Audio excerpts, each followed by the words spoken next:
নমস্কার বন্ধুরা, গল্প বলি শোনো মন দিয়ে চ্যানেলে আমি আজকে নিয়ে চলে এসেছি দুর্দান্ত সেই লেপার্ড গল্পটির দ্বিতীয় পর্ব। আগের দিন আপনারা দেখেছেন দুর্দান্ত সেই লেপার্ড গল্পটিতে কিভাবে বাঘটি, কালো বাঘটি সমস্ত বনের জঙ্গলের সমস্ত প্রাণীদের কিভাবে আগলে রেখেছে, তাদের বিপদে কিভাবে সে ঝাঁপিয়ে পড়ছে। কিন্তু তার পরক্ষণেই আবার আমরা দেখেছি যে রামার গরু মঙ্গলার ওপর সে কিভাবে ঝাঁপিয়ে পড়েছে। নখরের টানে গরুটির ঘাড়ের রগ সে ছিঁড়ে ফেলেছে। গরুটির মর্মান্তিক শোচনীয় অবস্থা আমরা দেখছি। এরপর আমরা চলে যাব দ্বিতীয় পর্বে। তাহলে চলুন বেশি কথা না বাড়িয়ে দ্বিতীয় পর্বে আমরা শুরু করি। শরীর কাঁপতে লাগলো থরথর করে। পরপর দুবার সে হাম্বা রবে আর্তনাদ করে উঠল। তারপরই ঘাড় গুঁজড়ে মাটিতে পড়ে আছাড়ি পিছাড়ি করতে লাগলো। মঙ্গলার গলার স্বর শুনতে পাবার পর রামা দাঁড়িয়ে অপেক্ষা করছে, অন্যান্য দিনের মতোই। অন্যান্য দিন যেমন করে সে তার গলার শব্দ পেলে ছুটে আসে, আজও সেভাবে আসবে, সেই প্রতীক্ষাতেই ছিল সে। কিন্তু সহসা তার কানে গেল মঙ্গলার বিকৃত মুমূর্ষু আর্তনাদ। শব্দ লক্ষ্য করে তখনই জঙ্গল ভেঙে ছুটল রামা। বেশি দূর আসতে হলো না তাকে। পথের মধ্যেই রক্তাপ্লুত মঙ্গলাকে মৃত্যু যন্ত্রণায় ছটপট করতে দেখতে পেল। রামার হাতে ছিল কেবল একটা পাঁচন বাড়ি। সেটাকে ছুঁড়ে ফেলে দিয়ে পারিপার্শ্বিকের বিপদ আপদের সম্ভাবনার কথা বেমালুম ভুলে গিয়ে সে মঙ্গলার পাশে হাঁটু গেড়ে বসে পড়ল। দুটি চোখের দৃষ্টি ঢেকে গেছে তখন তার তাজা লাল রক্তে। গলা দিয়ে বেরুচ্ছে তখন গ্যাঁজলা, তাজা রক্ত গড়াচ্ছে নাক দিয়ে। পাগলের মতো রামা মঙ্গলার গলা জড়িয়ে ধরে কোলের ওপর তুলে নিল। আর ঠিক সেই মুহূর্তেই যেন রামার মাথার ওপর আকাশ ভেঙে পড়ল। লেপার্ড মঙ্গলাকে জখম করে তখনও গাছের ডালেই হামা দিয়ে বসেছিল। এবার সেখান থেকেই ঝাঁপিয়ে পড়ল রামার ঘাড়ের ওপর। সঙ্গে সঙ্গে তার তীক্ষ্ণ দুই সদন্ত দৃঢ়ভাবে চেপে বসে গেল রামার গলার দুপাশে। আচমকা এক ঝটকায় মট করে ভেঙে ফেলল সে রামার ঘাড়। সবল জোয়ান মানুষটা সামান্য সুযোগও পেল না বাঘটাকে বাঁধা দেবার। তার অসহায় দেহটাকে ঘাড়ে কামড়ে ধরে মাটির ওপর আছড়াতে লাগলো জানোয়ারটা। পরপর কয়েকটা ঝাঁকানি দিতেই রামার দেহ অসাড় নিস্পন্দ হয়ে গেল। কিন্তু বাঘ তাকে ছাড়ল না। ইঁদুরকে বিড়াল যেভাবে মেরে ফেলেও বারবার তেড়ে আসে কামড়ে ধরে, ঝাঁকানি দিয়ে আবার ছেড়ে দিয়ে খানিক পিছিয়ে যায়, আবার লাফিয়ে পড়ে কামড়ে ধরে ঝাঁকানি দেয়, ঠিক সেভাবে সেটা যেন তার কতকালের জমানো আক্রোশ মেটাতে লাগলো রামার প্রাণহীন দেহটার ওপর। সমাগত সন্ধ্যার অন্ধকারে সেই অরণ্যের আড়ালে বেশ কিছুক্ষণ চলল বাঘের নৃশংস খেলা। তারপর একসময় সেও বুঝি ক্লান্ত হয়ে পড়ল। সামনের দু থাবায় রামাকে চেপে নিয়ে বসে পড়ে হাঁপাতে লাগলো। কোথাও দূরে হুক্কা হুয়া রবে ডেকে উঠল একদল শেয়াল। শেয়ালের রব থামতে গাছের ওপরে দুটি পেঁচার চেঁচানোর শব্দ ছড়িয়ে পড়ল পাতায় পাতায় অরণ্যের গভীরে। একটা সরীসৃপ শুকনো পাতায় শব্দ তুলে চলতে চলতে আচমকা থেমে পড়ল। এক সময় বাঘ রামার দেহ থেকে তুলে সামনে থাবা বাড়িয়ে মঙ্গলার পেছনের পাটা চেপে ধরল। তারপর এক অদ্ভুত কৌশলে নিজের শরীরটাকে মঙ্গলার নিস্তেজ দেহটার দিকে এগিয়ে নিয়ে গেল। কেবল প্রতিহিংসা নয়, খিদের জ্বালাও ছিল বাঘের জঠরে। গপ গপ করে সে খাবলা খাবলা মাংস মুখে পুড়তে লাগলো। কি মনে হতে খাওয়া বন্ধ করে সে হঠাৎ থমকে দাঁড়ালো। ঘর ঘর শব্দ উঠল তার গলায়। পরক্ষণেই উঠে দাঁড়িয়ে ঝাঁপিয়ে পড়ল রামার ওপর। খুবলে খুবলে খেতে লাগলো রামার দেহ থেকে তাল তাল মাংস। খেতে খেতে আবার উঠে এসে সে গরুর মাংসে মুখ দিল, কিন্তু এক টুকরো মুখে দিয়েই আবার রামার দেহে মুখ দিল। এরপর সে আর উঠল না। নরমাংসই ছিঁড়ে ছিঁড়ে জঠর জ্বালা নিবারণ করতে লাগলো লেপার্ড। সমস্ত গ্রামে ছড়িয়ে পড়ল একটি রটনা। রামার আত্মা কালো বাঘের রূপ নিয়ে গ্রামময় টহল দিয়ে ফিরছে। সঙ্গে সঙ্গে শুরু হয়ে গেল আত্মার শান্তির জন্য পুজো আচ্চার আয়োজন। জংলাদেশের পুরুত ওঝা বাড়ি বাড়ি ভূতের পূজা দিয়ে বেড়াতে লাগলো। মহিন্দর যেমন ভূতের শান্তির ব্যবস্থা করে, তেমনি সাহসীও বটে। কোনো দিন কোনো বাড়ির পূজার কাজ শেষ করতে সন্ধ্যা হয়ে গেলে একা একাই একটা মাত্র লাঠি সম্বল করে বাড়ি ফেরে। সেদিনও পুজো শেষ করে সন্ধ্যার পরেই বাড়ি ফিরে এসেছে মহিন্দর। উঠানের এক পাশে তার রান্নাঘর, রান্নাঘরে তার বউ রান্নার কাজ সবে শেষ করে খাবার আয়োজন করছে। উঠানের এক পাশে মাহিন্দারের রান্নাঘর, রান্নাঘরে তার বউ রান্নার কাজ সব শেষ করে খাবার আয়োজন করছে। দাওয়ায় বসে পাতা মোড়ানো বিড়ি টানছে মহিন্দর। হাওয়ায় সহসা তার নাকে কেমন একটা বিশ্রী গন্ধ নিয়ে এলো। দাওয়ায় কোথাও কিছু পচে আছে কিনা দেখবার জন্য পাশ ফিরে তাকালো সে। আর তখনই তার নজরে পড়ল একটা কালো অস্পষ্ট ছায়া। জ্বলন্ত বিড়িটা হাতে নিয়ে মহিন্দর কিছুক্ষণ তাকিয়ে থাকলো সেদিকে। আর মনে মনে ভাবতে লাগলো, এই কদিন পুজো আচ্চা করেও রামার আত্মা শান্তি পেল না। এখনো কালো মূর্তিতে গ্রামময় ঘুরে ফিরছে। আজ কি না তারই পিছনে আনাগোনা করছে। এই লক্ষণ তো শুভ নয়। মহিন্দর উঠে যাবে কিনা ভাবছে, এমন সময় তার নজরে পড়ল অন্ধকারের বুকে ভাঁটার মতো জ্বলন্ত দুইটি অগ্নিগোলক। সেগুলো তার দিকেই নিবদ্ধ হয়ে আছে। বাতাসে আবার সেই মোটকা গন্ধটা তার নাকে এসে লাগলো। কাল বিলম্ব না করে সে এবার তার হাতের জ্বলন্ত বিড়িটা সেদিকে ছুঁড়ে মারল। সঙ্গে সঙ্গে হুম একটা শব্দ, এবং মুহূর্তে সেই ভাঁটার মতো চোখ দুটি অন্ধকারের বুকে মিলিয়ে গেল। বোটকা গন্ধটাও আর হাওয়ায় রইল না। তখন সেই হাওয়ায় দাঁড়িয়েই মহিন্দর উচ্চস্বরে ভূত তাড়ানো মন্ত্র আবৃত্তি আরম্ভ করলো। মন্ত্রোচ্চারণের শব্দ পেয়ে রান্নাঘর থেকে তার বউ ছুটে এলো। বউর পেছনে পেছনে ছোট্ট 2 বছরের বাচ্চাটিও ঘর থেকে এসে নামলো উঠানে। বউ এসে এপাশের দাওয়ায় উঠে দাঁড়িয়েছে কি দাঁড়ায়নি, হঠাৎ বাচ্চাটার বুক ফাটা আর্তনাদে দুজনেই চমকে উঠল। রান্নাঘরের যেটুকু আলো বাইরে এসে পড়েছিল তাতে দুজনেই ঘাড় ফিরিয়ে দেখতে পেল একটা জমাট অন্ধকারের কালো ছায়া বাচ্চা টুঁটি টিপে ধরে নিয়ে পালাচ্ছে। একই সময়ে দুজনের মুখ দিয়ে একটা ভয়ার্ত আর্তস্বর বেরিয়ে এলো। কিন্তু কেউই আর উঠোনে নেমে বাচ্চাটাকে অজ্ঞাত জানোয়ারের হাত থেকে উদ্ধার করতে সাহস করল না। উল্টে দৌড়ে ঘরের ভেতরে ঢুকে খিল এঁটে দিল। মহিন্দর আর তার বউ তখন ঘরের ভেতর থেকে ক্যানেস্তারা পিটোতে লাগলো। এই ক্যানেস্তারা শব্দ হলো বিপদ সংকেত। কিছুক্ষণের মধ্যে এক বাড়ি থেকে আরেক বাড়িতে এমনিভাবে ক্যানেস্তারার শব্দ গ্রামময় ছড়িয়ে পড়ল। আর সেই ক্যানেস্তারার শব্দ থামবার বহু আগেই এবাড়ি ও বাড়ি থেকে একজন দুজন করে লোক হাতে মশাল আর বর্ষা সরকি লাঠি নিয়ে ঘর ছেড়ে বেরিয়ে এলো। মহিন্দরের বউয়ের বুক ফাটা বিলাপে তখন ভারী হয়ে উঠেছে চারপাশের হাওয়া। লোকজন জড়ো হতে মহিন্দর তার চিরসঙ্গী লাঠিটা হাতে করে বেরিয়ে এসে পুরো ঘটনাটার বর্ণনা দিল। তার মুখ থেকে এই ঘটনা শুনে ভয়ে আতঙ্কে সিঁটিয়ে গেল সকলে। কে একজন ভিড়ের ভেতর থেকে বলে উঠল, শেষে রামা তোমার বাড়িতে এসে তোমার ছেলেকেই নিয়ে গেল মহিন। এ তো মোটে ভালো কথা নয়, একটা বিহিত ব্যবস্থা করো এর। ছেলের শোকে ভেঙে পড়েছিল মহিন্দর। চোখের জল মুছে নিয়ে বলল, বিহিত ব্যবস্থা কি করে হবে বলো?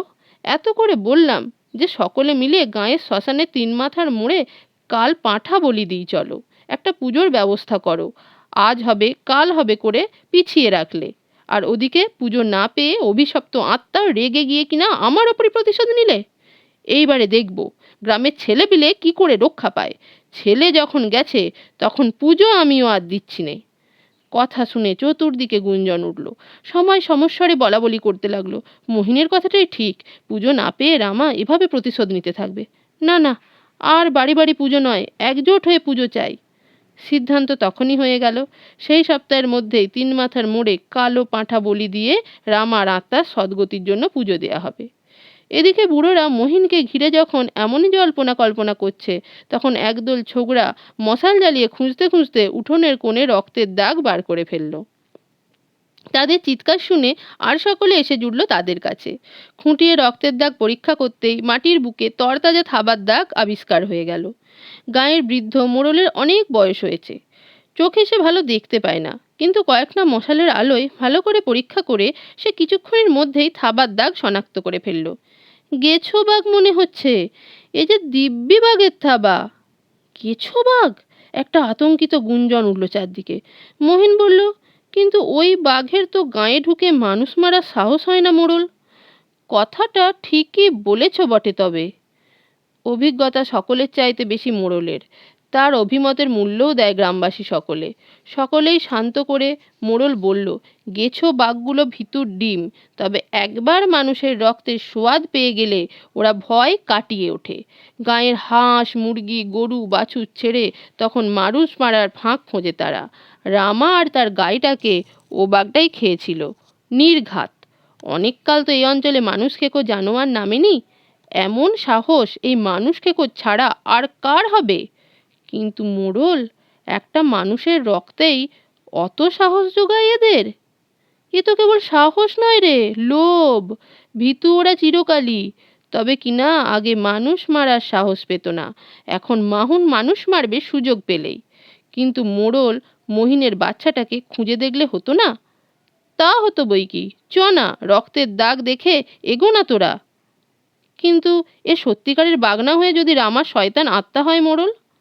মহিন্দর বলল, ভয় নেই গো তোমাদের, এ পুরোপুরি রামার আত্মা নয়, বুনো জন্তুর ঘাড়ে ভর করেছে এইমাত্র, ছেড়ে গেলেই যে কে সেই।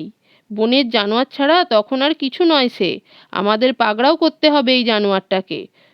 তখন রক্তের দাগ ধরে ছোকরারা এগিয়ে চলল। বয়স্করা অনেকেই রয়ে গেল মহিনের বাড়ি লক্ষ্য করে। মহিনের বউয়ের বিলাপ তখনও চলছে একটানা। রক্তের দাগটা রান্নাঘরের পিছন দিয়ে পুকুর পার হয়ে জঙ্গলের দিকে চলে গেছে। মশালের আলোতে সেদিকেই সকলে এগুতে লাগলো। খুব বেশি দূর এগুতে হলো না। পুকুরের কোনায় একটা ঝোপের ভেতর থেকে বাচ্চাটা দুটো পা বেরিয়েছিল। মশালের আলোয় সেদিকে নজর পড়তেই সকলে থমকে দাঁড়ালো। যার যার হাতের অস্ত্র ধরল মুঠি চেপে শক্ত করে। দুঃসাহসী কজন ছোকরা ঝোপটার ওপরে লাঠি পেটা করে বুঝলো যার উদ্দেশ্যে এতসব করা সে ভেতরে নেই। তখন একজন পা দুটো ধরে গোটা দেহটাকে বাইরে টেনে নিয়ে এলো। বাচ্চাটার শরীরের ওপরের দিকটা তখন আর আস্ত নেই, খুবলে খুবলে বুক পিঠ মুখের অনেকখানি খাওয়া, দুটো হাত তো চিবিয়ে একেবারে গুঁড়ো করে দিয়েছে। ছেলেরা ওই নিয়েই ফিরে চলে এলো মহিনের বাড়িতে। ছেলের হত্যার প্রতিহিংসা মহিনকে একেবারে পাগল করে তুলল। পরদিন সকাল থেকেই সে তার যত রাজ্যে ঝাড় ফুঁক তন্ত্র মন্ত্রের কাজ আরম্ভ করে দিল। মহিনের এই ক্রিয়াকলাপের আয়োজন যেমন বিচিত্র, তেমনি উপকরণও সব উদ্ভট। মানুষের মাথার খুলি, কালো ছাগলের রক্ত, কালো গরুর শিং, তিন পথের মোড়ের মাটি, মোষের লেজের লোম, শূকরের দাঁত, এমনি আরও কত সব উপকরণের ডালিতে সাজিয়ে নিয়ে মহিন্দর বেলা দুপুর পর্যন্ত মন্ত্র আওড়ে বাড়ির চারদিকে চক্কর দিয়ে ফিরল। তার মন্ত্র উচ্চারণের শব্দ আর ধূপের ধোঁয়া সমস্ত পরিবেশটাকে আশ্চর্য রহস্যময় করে তুলল। গাঁ ভেঙে ছেলে বুড়ো মেয়ে মরদ ভিড় করে দেখতে লাগলো তার কাণ্ড কারখানা। দুপুরের দিকে পুজো আচ্চা সাঙ্গ করে মহিন্দর তার বর্ষা আর তীরধনুক হাতে নিয়ে লাল চোখে টেনে টেনে বলতে লাগলো, এবার বেটা যাবি কোথা? আমার ছেলের রক্ত খাওয়ার শোধ এবারে আমি নেব। এই বর্ষায় তোর কলজে ফুঁড়ে আমি শোধ নেব নেব নেব নেব। সারাক্ষণ ভয়ে কেউ মহিন্দরের কাছে ঘেঁষেনি। সব লোকজন ভয়ে ভয়ে একটা নিরাপদ দূরত্ব বজায় রেখে বসেছিল। পুজো সাঙ্গ হতে তারা দু একজন সাহসে ভর করে তাকে জিজ্ঞেস করলো, কালো শয়তানটা কি এবারে জঙ্গল থেকে বেরিয়ে এদিক পানেই আসবে, না জঙ্গলেই কোনো ঝোপে মন্ত্র বলে মরে পড়ে থাকবে? কেউ জানতে চাইল ব্যাটাকে মন্ত্র দিয়ে মহিন জঙ্গলের কোথাও আটকে রেখেছে কিনা, তাহলে তার সঙ্গে সকলে মিলে গিয়ে সেটাকে খতম করতে পারে, সে তাদের পথে কেবল পথ দেখিয়ে নিয়ে যাবে। মহিন্দর কারু কোনো কথারই জবাব দিল না, কেবল চোখ পাকিয়ে মাতালের মতো তাকিয়ে দেখল সকলের মুখ। তারপর একসময় ধনুকটা এক হাতে নিয়ে জঙ্গলের দিকে বেরিয়ে গেল। গাঁয়ের লোকজন কেউ তাকে আর কোনো প্রশ্ন করতে সাহস পেল না।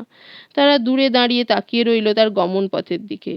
মহিন্দর যখন জঙ্গলের ভেতরে প্রবেশ করল, তখন সূর্য একেবারে মাথার ওপরে, হাওয়ায় তপ্ত আঁচ, গাছে গাছে ক্লান্ত পাখির কুজন উঠছে থেকে থেকে। মহিন্দর সোজা চলে এলো ঝিলটার কাছে, যেখানে রামা আর তার গাইটাকে মেরেছিল বাঘটা। ঘাসের জঙ্গলের পাশে ঝিলটার এক কোণে দাঁড়িয়ে আকাশের দিকে মুখ করে সে কিছুক্ষণ উচ্চস্বরে মন্ত্র আবৃত্তি করল। তারপর বর্ষাটাকে পিঠের দিকে কোমরের কাপড়ে গুঁজে ধনুকটা হাতে নিয়ে গাছের নিচে নিচে ঘুরে ফিরতে লাগলো। মহিন্দর যেন তখন লোলুপ ব্যাধ, কিংবা তার চাইতেও ভয়াবহ কিছু।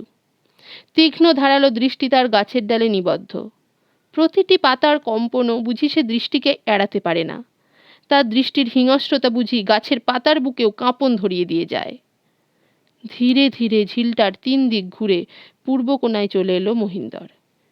এদিকটা দেখা হলেই এদিকটার গোটা চত্বর তার দেখা শেষ হয়। ঘন জঙ্গলের মধ্যে এত তীক্ষ্ণ দৃষ্টি বুলিয়েও তার দৃষ্টি কোথাও বাধা পেল না। তারপর দিনভর পুজো আর মন্ত্রের প্রভাব যে কোথায় কিভাবে কি সঞ্চয় করে রেখেছে তার জন্য তা বোঝা গেল না। কিন্তু তাতে মহিন্দরের উৎসাহে বিন্দু মাত্র ভাঁটা পড়ল না।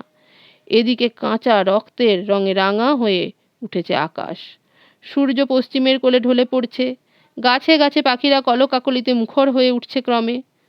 মহিন্দরের লক্ষ্য নেই কোনো দিকে।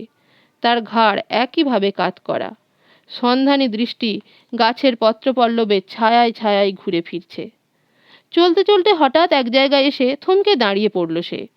বিদ্যুৎ আহতের মতো মুহূর্তের জন্য কেঁপে উঠল তার সারা দেহ। খানিকক্ষণ স্থির দৃষ্টি নিবদ্ধ রেখে দাঁড়িয়ে রইল মহিন্দর।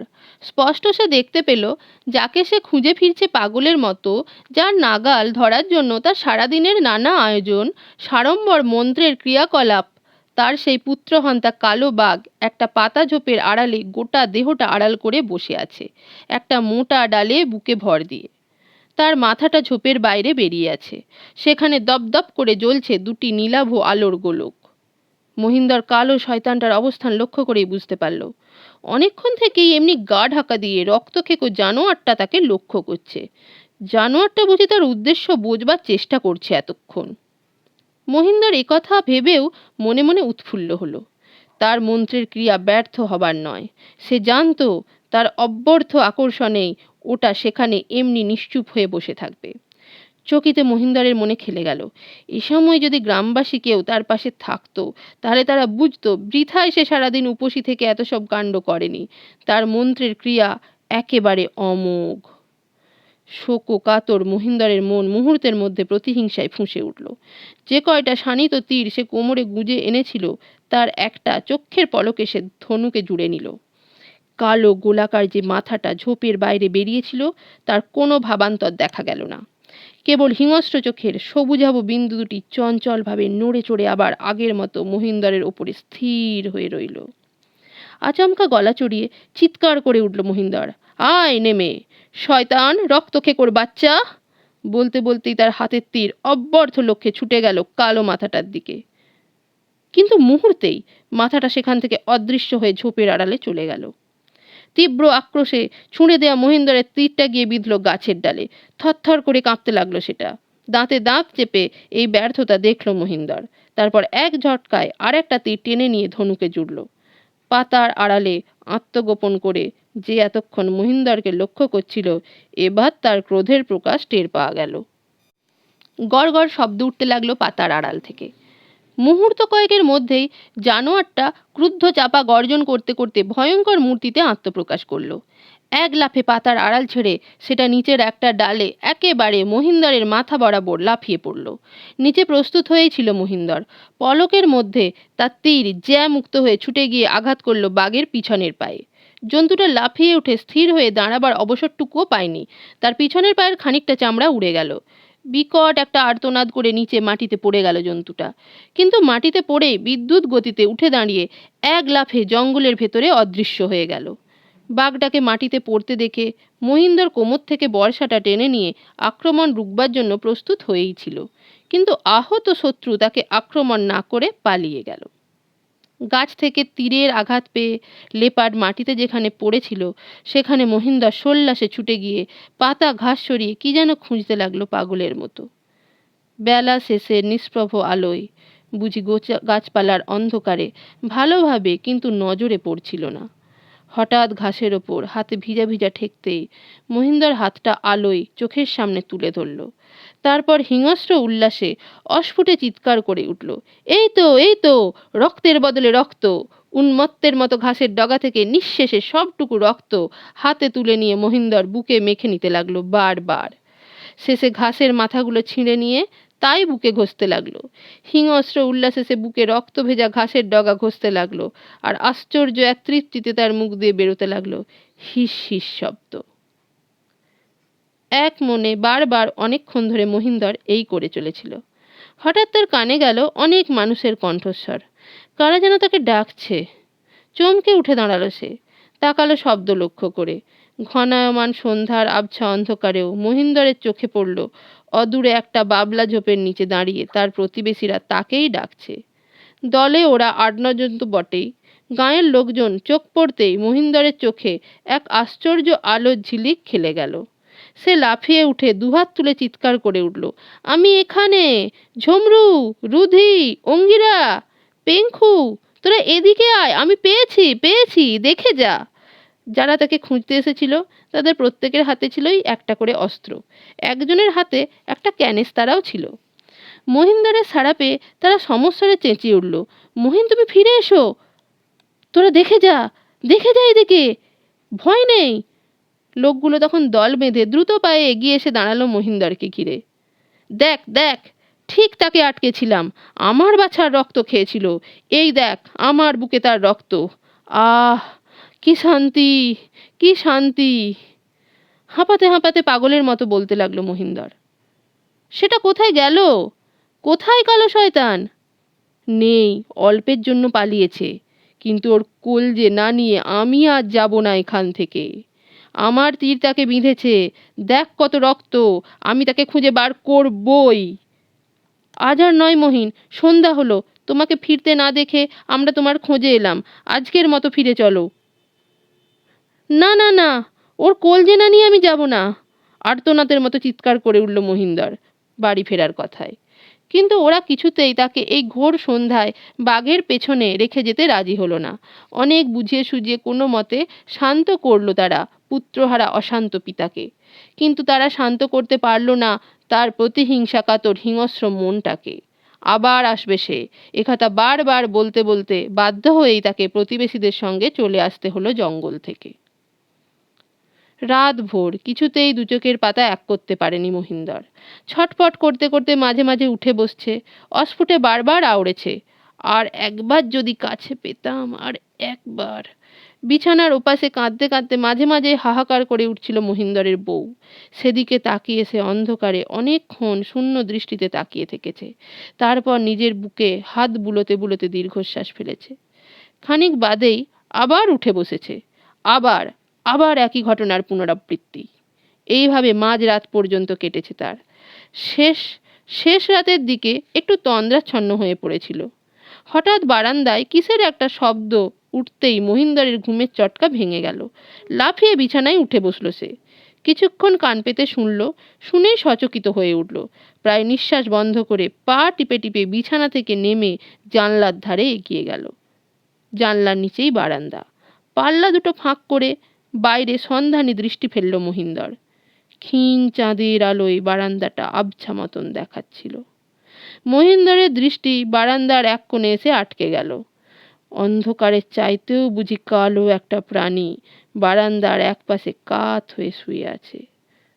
মুহূর্তের মধ্যে বুকের ভেতর আলোড়ন জেগে উঠল মহিনদরের। তবে কি সে আবার এলো? অনেকক্ষণ তাকিয়ে রইল সে।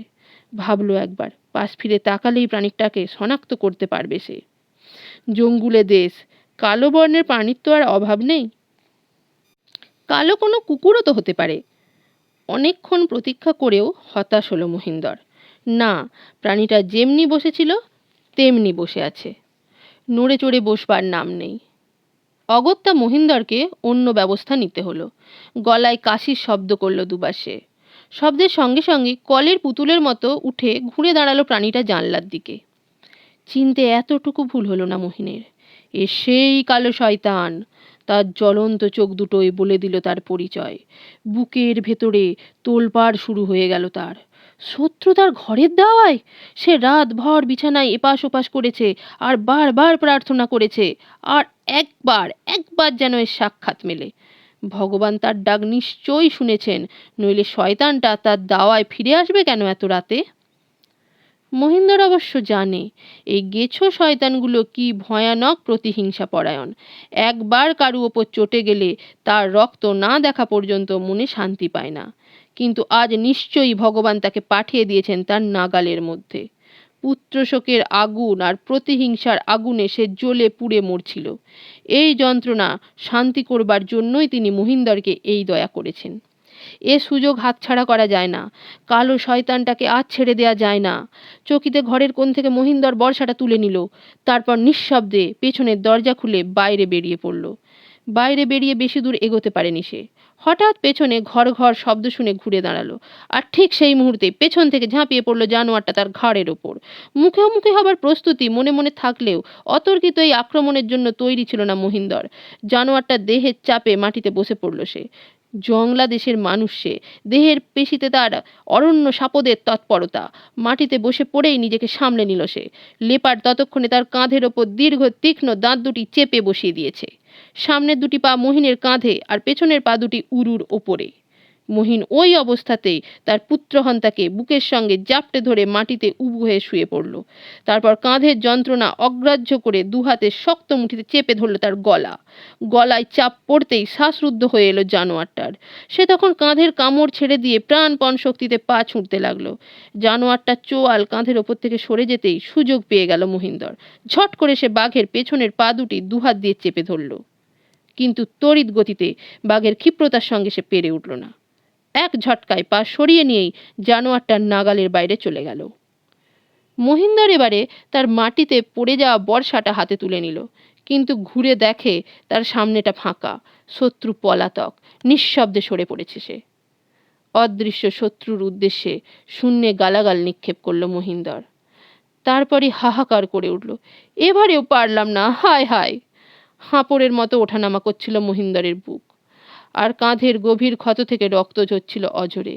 ক্লান্তিতে অবসাদে কখন তার সংজ্ঞাহীন দেহ মাটিতে এলিয়ে পড়ল সে নিজেও বুঝে উঠতে পারল না। মহিন্দরের মাটিতে পড়ে যাওয়ার শব্দ ঘরের ভেতরে তার বউয়ের কানে গিয়ে পৌঁছেছিল। সে একটা পিদিম হাতে করে ছুটে এলো দরজা ঠেলে বাইরে। 3 দিকে 3টে পাহাড়, এক পাশে নদী। নদীর তীর ধরে বসে হাট। আশেপাশে 7টা গাঁয়ের লোক এসে হাটের দিনে ভিড় করে এই 3 পাহাড়িতে। সপ্তাহে একদিনই হয় এই হাট। 7 দিনের দরকার মতো বাজার সওদা করে নিয়ে যায় সকলে। তাই মালপত্রের আমদানিও হয় প্রচুর। পাহাড়ি দেশের দূর দূর অঞ্চল থেকে যেমন খদ্দের আসে, তেমনি আসে জিনিসপত্র। হাটের দিন দুপুর থেকেই লোকজনের ভিড় জমতে শুরু করে। সন্ধ্যা নাগাদ ভিড় জমজমাট হয়ে ওঠে। রাত 8টার দিকেই আবার ফাঁকা হয়ে আসে হাট। সেদিন হাটবারে দুপুর থেকেই খবরটা চারিদিকে ছড়িয়ে পড়ল। মাঝের গাঁয়ের রামাকে একটা কালো গেছো বাঘে খেয়েছে। তার গরু মঙ্গলাও গেছে সেটার পেটে। গাঁয়ের পুরুত মহিন্দরের ছেলেটাকেও বাড়ির দাওয়া থেকে টেনে নিয়ে গিয়েছে। তার কোনো মন্ত্র কাজই করতে পারেনি। স্বয়ং মহিন্দরকেও রাতে এসে জানোয়ারটা আঁচড়ে কামড়ে রেখে গেছে। সন্ধ্যার আগেই হাটময় রাষ্ট্র হয়ে গেল খবরটা। দূরের যারা বাসিন্দা তারা আজ আর কেনাকাটার জন্য বেশি রাত করল না। যত তাড়াতাড়ি সম্ভব প্রয়োজনীয় সওদা সেরে নিয়ে দল বেঁধে গায়ের পথ ধরতে লাগলো তারা। সন্ধ্যায় অন্যদিন যখন হাট জমজমাট হয়ে ওঠে, আজ সেই সময় থেকেই হাট ভাঙতে আরম্ভ করলো। পাহাড়ি অঞ্চলের এই দস্তুর। বছরে 2-1বার মানুষ খেকো বাঘের উৎপাত হয় যখন, তখন কেউই আর সন্ধ্যার পর বাড়ির বাইরে থাকতে চায় না। যে যেখানে থাকুক সন্ধ্যার আগেই বাড়ি এসে পৌঁছবার চেষ্টা করে। বড়জোর সন্ধ্যা পর্যন্ত কেউ বাইরে থাকে। আর পথে ঘাটে সকলেই তখন দল বেঁধে চলাচল করে। পাহাড়ি পথ, তার উপর জঙ্গলের দেশ, কোথা দিয়ে কখন যে বাঘের আক্রমণ ঘটবে কে বলতে পারে। তাই যতটা সম্ভব সব রকম সাবধানতা অবলম্বন করার চেষ্টা করে সবাই। আজও তাই হলো। গেছো বাঘের সঙ্গে রামার ভূত জুড়ে ব্যাপারটা এমন একটা রূপ পেল যে দ্বিগুণ আতঙ্কে হাট শুদ্ধ লোক তটস্থ হয়ে উঠল। দেখতে দেখতে সন্ধ্যার বাতি জ্বলবার সঙ্গে সঙ্গেই হাট ফাঁকা হতে আরম্ভ করলো। মাঝের গাঁয়ের জনাকয় জোয়ান ছোকরা সেদিনকার মতো সওদাপাতি শেষ করে একসময় গাঁয়ের পথে পা বাড়ালো। হাটের 2-5খানা স্থায়ী দোকান ছাড়া আর সব দোকান পসরা এতক্ষণে প্রায় ফাঁকা হয়ে গেছে। একটি পসরাও চলল ছোকরার দলটার সঙ্গে মাথায় একটা বিরাট বোঝা নিয়ে। আকাশে সেদিন ক্ষীণ চাঁদ, ছায়াচ্ছন্ন অন্ধকারে পায়ে চলার পথের রেখা অস্পষ্ট নজরে পড়ে। সবাই পথে চলেছে গল্প করতে করতে। গেছো বাঘের কথায় তাদের গল্পের বিষয়বস্তু। একজন বলল, গেছো বাঘ না হাতি, আমার মনে হচ্ছে অন্য কিছু। সবার সামনে যে চলছিল সে ঘাড় ফিরিয়ে বলল, কি মনে হচ্ছে তোর? গেছো বাঘ তো আমাদের অঞ্চলে কম নামেনি, আর মানুষও তারা 2-5টাকে না খেয়েছে তা নয়, কিন্তু এমন বেপরোয়া বাঘের কথা জন্মে শুনিনি। তার উপরে গেছো বাঘের গায়ের রং কালো হবে কেন? তা কি হয় নাকি কখনো? তাই মনে হচ্ছে এটা বাঘ নয়, অন্য কিছু। কথাটা শুনে সকলেই এর যৌক্তিকতা নিয়ে নীরবে কিছুক্ষণ চিন্তা করলো। অনেকক্ষণ কোনো কথা বলল না কেউ। নীরবতা ভঙ্গ করলো সেই মাথা বোঝায় পশারি লোকটি। বলল, শুনেছি মহিন্দর বলছিল রামার ভূত চড়াও হয়েছে গেছো বাঘের ঘাড়ে, তাই হয়তো ওটা অমন বেপরোয়া হয়ে উঠেছে। ভূত ঘাড়ে সওয়ারি হলো বলে কি তার রঙও পাল্টে গেল? বলল একজন। তা হয় কিনা বলতে পারবো না, তবে মহিন্দরের নিজের মুখেই শুনেছি ওটার রং অন্ধকারের মতো কালো। তাহলে ওটা ভূত না হয়ে যায় না, রামারই ভূত হবে ঠিক। কিন্তু রামার তো কোনো অনিষ্ট মহিন করেনি, সে কেন অমন করে পেছনে লাগবে তার? তার ছেলেটাকে খেলো, তাকেও জখম করে রেখে গেল, এখন আবার কি মতলব ভাঁজছে কে বলবে? ভূত ভূতই, ও কি আমাদের রামা আছে? ভূত সবারই অনিষ্ট করে, তার আবার বাদ বিচার কিসের? আর ভূতের গায়ের রং তো কালো, সেই জন্য গেছোবাঘের ঘাড়ে যখনই ভর করে তখন তারও গায়ের রং পাল্টে যায় নিশ্চয়ই। তাহলে তো ফাঁদ পেতে এবাগকে ধরা যাবে না, তাড়ালেও এবাগ যাবার নয়, মন্ত্র ছাড়া তো ভূত তাড়াবার আর দ্বিতীয় কোনো পথ নেই। এই শত্রুকে নিয়ে তাহলে এবার ভুগতে হবে আমাদের। মহিন্দার বিছানা নিয়েছে, এবারে আমাদের গাঁ শুদ্ধ লোকের ভোগান্তির এক শেষ হবে। ভূত কে তাড়াবে? কথা বলতে বলতে দুজনের বাড়ির কাছাকাছি এসে যেতে তারা পথ থেকে নেমে বাড়ির পথ ধরল। বাকি কজন তেমনি কথা বলতে বলতে এগিয়ে চলল, কিন্তু বেশি দূর ওরা এগুতে পারল না। একটা প্রচণ্ড আর্তনাদের শব্দ ওদের থামিয়ে দিল। যে লোক দুজন সুড়িপথ ধরে বাড়ির পথে নেমেছিল, আর্তনাদটা যে তাদেরই কারুর তা বোঝা গেল। ওদের যে একটা ভয়ঙ্কর বিপদ ঘটেছে এ বিষয়ে কারুরই আর সন্দেহ রইল না। ওরা দল বেঁধে পেছনে ফিরে এসে সেই সুড়িপথের মাথায় দাঁড়ালো, আর ঠিক সে সময়ই ছুটতে ছুটতে একটা লোক সেখানে এসে পৌঁছলো। যে দুজন পথে নেমেছিল এ তাদেরই একজন। লোকটা ছুটে এসেই হাঁপাতে হাঁপাতে তাদের বিপদের কথাটা বলল। তার কথা শুনে দলের সকলেই সেই সাঁঝ রাতের আবছা আলোয় ওর মুখের দিকে তাকালো কয়েকবার। ছুটে আসা লোকটা যা বলল তা সত্যিই এক ভয়াবহ ব্যাপার। ওরা যখন বাড়ির কাছাকাছি পৌঁছেছে এমনি সময় আচমকা গাছের ওপর থেকে একটা কালো গেছো বাঘ একজনের একেবারে কাঁধের উপর ঝাঁপিয়ে পড়ে। পেছনে যে ছিল সে স্পষ্টই দেখলো ব্যাপারটা। তক্ষুনি সে নিজের প্রাণ বাঁচাতে প্রাণপণে ছুটে এসেছে এদিকে। কারোরই আর বুঝতে বাকি রইল না যে এ সেই ভুতুড়ে গেছো বাঘ। সবার হাতেই ধরা ছিল বাঁশের মশাল। দেখতে দেখতে সেগুলো জ্বলে উঠল দপ দপ করে। মশাল হাতে ওরা দল বেঁধে অকুস্থলের দিকে রওনা হলো। দুর্ভাগা লোকটা পথের ওপরেই চিত হয়ে পড়েছিল। সদ্য বাজার থেকে কিনে আনা একটা মাছ তখনও তার হাতে ধরা। কাছে এসে পরীক্ষা করতেই বোঝা গেল লোকটার ঘাড় ভেঙে এরই মধ্যে টুটি ছিঁড়ে কাঁচা রক্ত খেয়েছে জানোয়ারটা। লোকটার বাড়িতে খবর দিয়ে লাশ পৌঁছে দিয়ে আধ ঘন্টার মধ্যেই আবার দলটা রাস্তায় নিজেদের পথে ফিরে এলো। এতক্ষণ নিজেদের মধ্যে কোনো কথা বলবারও ফুরসত পায়নি কেউ। জানোয়ারটার এমন আকস্মিক আবির্ভাব, রক্তপান, মৃতের বাড়ির লোকজনদের কান্না সব মিলিয়ে তাদের বাক রোধ করে দিয়েছিল। পথে নেমে মাঝের গাঁয়ের একজন বলল, এ তো ভারী উৎপাত শুরু করলো দেখছি, আর তো এভাবে নিশ্চিন্তে বসে থাকা যায় না। কে একজন বলল, কি আর করবার আছে আমাদের বল এই ভূতের বিরুদ্ধে? করবার ঠিকই আছে, আর সেটাই করতে হবে। থানায় খবরটা দিতে হবে কাল দিনের বেলায়। ভূত হোক বাঘ হোক, এরা একবার বন্দুক নিয়ে নামলেই বোঝা যাবে সব, বলল আরেকজন। মাথায় যে পশারিটি বোঝা ছিল সে বলল, ও করতে যাওয়াটা ঠিক হবে না বোধহয়। একবার মনে আছে একটা দাঁতাল নেমেছিল গায়ে, কি উৎপাতটাই করছিল মাসখানেক, সেটাও ছিল ভূতে পাওয়া। কে একজন থানায় সেবারও খবর দিতে যাচ্ছিল, পথে তাকেই সাবার করেছিল সেটা। আর ভূত বলে কথা, মনের কথা ও টের পায় যে। ও তুই করতে যাসনি ভাই, বলেছিস বলেছিস, আর বলিস নে। এমন মোক্ষম কথাটা শুনে আগের বক্তা কোনো কথা বলল না অনেকক্ষণ। নীরবে পথ চলতে লাগলো। তারপর একসময় বলল, দেখ, আমি যা করব মনে মনে ঠিক করে নিয়েছি, তা আমি করবই। ভূতের ভয়ে আমি অত সহজে কাবু হবার পাত্র নই। ভূতই হোক আর গেছো বাঘই হোক, অমনভাবে মানুষগুলোকে এর পেটে যেতে দেয়া যায় না। ওদের হাতে সব কটা মশালি নিভিয়ে ফেলা হয়েছিল। ক্ষীণ চাঁদের আলোয় ওরা পথ দেখে চলেছিল। সহসা সমস্ত দলটাই চলা বন্ধ করে থমকে দাঁড়িয়ে পড়ল। মাঝের গায়ে চলে এসেছে ততক্ষণে তারা। দূরে বাড়িঘরের আলো চোখে পড়ছে, আর তারই মধ্যে চাঁদের অস্পষ্ট আলোয় ওরা স্পষ্টই দেখতে পেল পাশের ঝোপ থেকে একটা কালো চারপে জানোয়ার পথের ওপর উঠে এসে তাদের দিকে দাঁড়িয়ে পড়েছে। তাকিয়ে আছে সেটা তাদের দিকে। ধক ধক করে জ্বলছে জানোয়ারটার চোখ দুটো। এপাশে ওরা জনা 6 লোক, মাঝখানে গজ 50 ব্যবধান। ওপাশে জানোয়ারটা দাঁড়িয়ে। অন্ধকারের মতো মিসকালো জানোয়ারটাকে দেখেই ওরা বুঝলে এ সেই গেছো বাঘ না হয়ে যায় না। যেই জোয়ান ছেলেটি থানায় খবর দেবার কথা বলছিল এতক্ষণে সে কি ভাবল, কিছু বোঝা গেল না, কিন্তু তার কথার ফলেই যে ওই ভুতুড়ে জন্তুটা এভাবে হঠাৎ করে পথের ওপরে এসে দাঁড়ালো, এ কথা আর সকলেই মনে মনে ভেবে ভীত হয়ে পড়ল। দু একজন অস্ফুট স্বরে মুখে সে কথা প্রকাশও করে ফেলল, কিন্তু কালো জন্তুটা রাস্তার মাঝখানে দাঁড়িয়ে ঠাই তাকিয়ে রইল ওদের দিকে, আর মৃদু আন্দোলিত হতে থাকলো তার লেজের ডগাটা। ওরা কি করবে কিছু ঠিক করে উঠতে পারছিল না। এগুনোর কথা তো ওরা ভাবতেই পারছে না। এখন ভূতকে তাড়ায় কি করে সে ভাবনায় ওদের মাথায় ঘুরতে লাগলো। সেই জোয়ান ছেলেটির হঠাৎ কি হলো, সে কোমর থেকে দেশলাই বের করে মশালটা জ্বালিয়ে ফেললো। আলো জ্বলে উঠতেই দেখা গেল জন্তুটার লেজের আন্দোলন দ্রুততর হয়ে উঠেছে, আর একটা গড় গড় গড় গড় শব্দ উঠতে লাগলো তার গলা থেকে।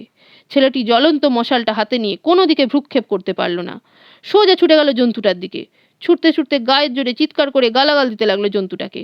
কালো জন্তুটার মুখে যে কিছু একটা ধরা ছিল এতক্ষণ তা কারোরই নজর পড়েনি। মশালের আলো সেটার গায়ে গিয়ে পড়তেই সেটা দেখা গেল, কিন্তু কালো মতো জিনিসটা চট করে চেনা গেল না। জন্তুটা আচমকা লোকটাকে আগুন হাতে ছুটে আসতে দেখে নিশ্চয়ই ভড়কে গিয়ে থাকবে। অস্ফুট একটা গর্জন করে লাফ দিয়ে পাশের জঙ্গলে গা ঢাকা দিল। তার মুখের বস্তুটা পথের ওপরেই পড়ে রইল। মশাল হাতে ছেলেটি চিৎকার করে পেছনে সকলকে ডাকলো।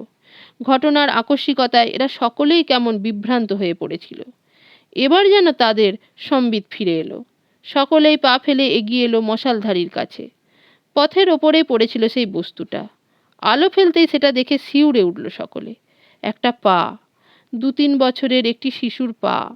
শিশুটিকে খেতে খেতে যে জন্তুটা উঠে এসেছিল তা স্পষ্টই বোঝা গেল।